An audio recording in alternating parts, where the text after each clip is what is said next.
क्या होता है जब आपका भरोसा वही तोड़ देता है जिस पर आपके पैसों को बचाने की जिम्मेदारी होती है?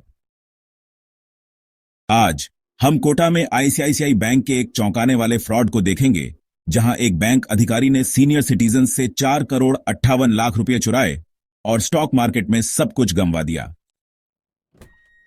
यह केस डिजिटल बैंकिंग और अंदरूनी हेरफेर के डार्क साइड को दिखाता है। 2020 से 2023 तक आईसीआईसीआई बैंक की एक अधिकारी ने अपनी पोजीशन का गलत इस्तेमाल करके 41 कस्टमर्स को धोखा दिया। ज्यादातर बुजुर्ग थे जो अपनी फिक्स्ड डिपॉजिट पर निर्भर थे। यह सिर्फ चोरी नहीं थी, यह एक धोखा था।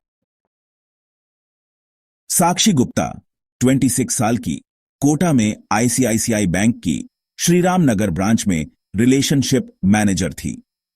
दिल्ली के आत्मा राम सनातन धर्म कॉलेज से ग्रेजुएट, उसे कस्टमर पोर्टफोलियो की जिम्मेदारी दी गई थी और उसने उस भरोसे का इस्तेमाल फ्रॉड करने के लिए किया।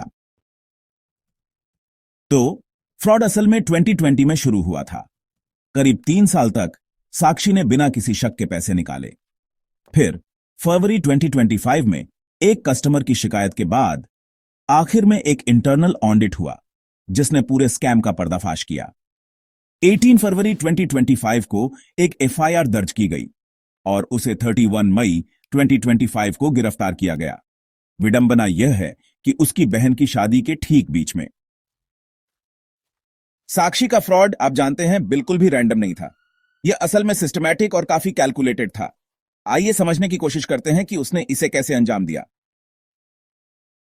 एफडी का समय से पहले बंद करना, उसने 31 कस्टमर्स की फिक्स्ड डिपॉजिट उनकी मर्जी के बिना बंद कर दी और 1.34 करोड़ रुपए डाइवर्ट कर दिए। अनऑथराइज्ड ओवरड्राफ्ट, उसने 40 अकाउंट्स पर ओवरड्राफ्ट फैसिलिटी एक्टिवेट की। डिजिटल बैंकिंग का गलत इस्तेमाल, एटीएम, इंस्टा कियोस्क मशीन और इंटरनेट बैंकिंग का इस्तेमाल किया। मोबाइल नंबर बदलना, उसने ओटीपी और एसएमएस नंबर अपने या अपने रिश्तेदारों के बदल दिए, जिससे कस्टमर्स को अलर्ट मिलने बंद हो गए। तो इसके बाद क्या हुआ? उसने ट्रेडिंग प्लेटफॉर्म जैसे आईसीआईसीआई डायरेक्ट और जेरोधा में पैसे ट्रांसफर किए और खैर सब कुछ गंवा दिया। फिर वह एक कदम और आगे बढ़ी और किसी और के नाम पर 3.4 लाख रुपए का पर्सनल लोन लिया और आखिर में एक बुजुर्ग महिला के अकाउंट का इस्तेमाल करके उसने 3 करोड़ रुपए के ट्रांजैक्शन किए। काफी चौंकाने वाला है ना? इस फ्रॉड से 41 कस्टमर्स और 110 अकाउंट्स प्रभावित हुए। ज्यादातर विक्टिम सीनियर सिटीजन्स थे जो, आप जानते हैं, अपनी फिक्स्ड डिपॉजिट पर सच में निर्भर थे। फाइनेंशियल नुकसान बहुत ज्यादा था, 4 करोड़ 58 लाख रुपए। लेकिन ईमानदारी से कहूं तो इमोशनल इंपैक्ट और भी बुरा था। स्ट्रेस, कंफ्यूजन और बैंकिंग सिस्टम पर भरोसे का सच में नुकसान। अपनी तारीफ में आईसीआईसीआई बैंक ने फ्रॉड का पता चलते ही काफी तेजी से कदम उठाए। बैंक ने एक पूरा इंटरनल ऑडिट किया। सभी प्रभावित कस्टमर्स को पैसे वापस कर दिए गए। गुप्ता को तुरंत सस्पेंड कर दिया गया। बैंक ने कर्मचारी फ्रॉड के प्रति अपनी जीरो टॉलरेंस पॉलिसी पर भी जोर दिया। 18 फरवरी 2025 को एक एफआईआर दर्ज की गई। गुप्ता को कोटा पुलिस ने 31 मई को गिरफ्तार किया। उसे कोर्ट में पेश किया गया और वह फिलहाल जेल में है। कोटा के एडिशनल एसपी दिलीप सैनी जांच का नेतृत्व कर रहे हैं। अधिकारियों को असल में शक है कि उसके साथ और भी लोग हो सकते हैं। एक पूरी चार्जशीट अभी भी पेंडिंग है। इस मामले ने ऑनलाइन तीखी पब्लिक डिबेट छेड़ दी।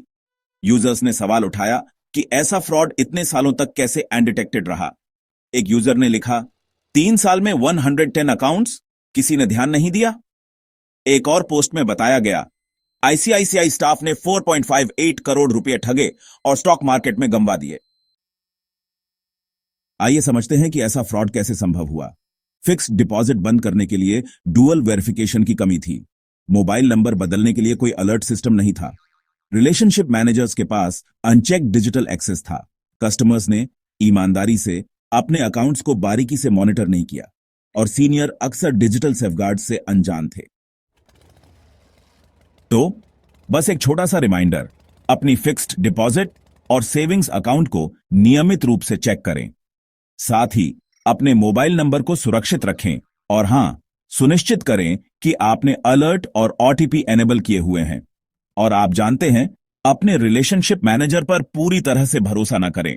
हमेशा सब कुछ खुद वेरीफाई करें।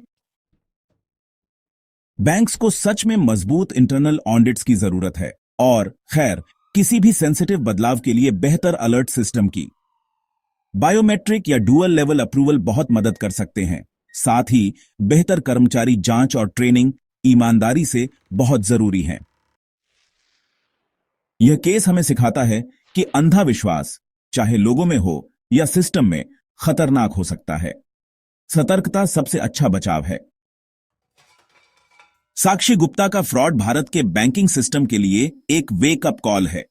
यह हमें याद दिलाता है कि सबसे सुरक्षित वातावरण भी तब कमजोर हो जाते हैं जब नैतिकता से समझौता किया जाता है।